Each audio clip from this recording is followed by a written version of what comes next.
Welcome to the Genius Factory. Enjoy the video.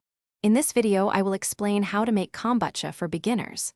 First, you'll need a few key ingredients: black or green tea, granulated sugar, filtered water, and a SCOBY, which is a symbiotic culture of bacteria and yeast.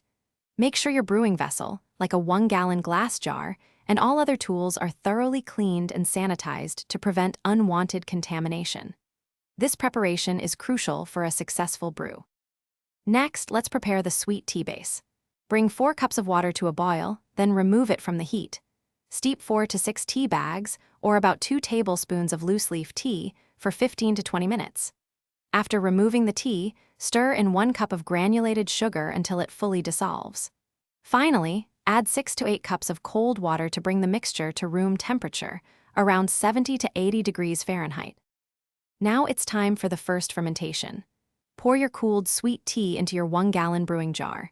Carefully add your SCOBY and 2 cups of starter kombucha liquid. Cover the jar with a breathable cloth, like a coffee filter or a tightly woven towel, and secure it with a rubber band.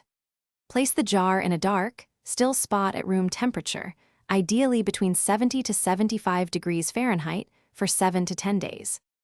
After the first fermentation, remove the SCOBY and set aside 2 cups of the liquid as starter for your next batch. Now for the fun part, flavoring. Add your choice of fruit, juice, or spices to individual bottles. For example, 1/3 to 1/2 cup of fruit per 16-ounce bottle works well. Seal the bottles tightly and let them ferment for another 1 to 3 days at room temperature to build carbonation. Remember to check the description for a link to little trees, black ice, and other great deals. Once carbonated, move your delicious kombucha to the fridge to slow fermentation and chill. Thanks for watching. If you found this helpful, don't forget to like and subscribe.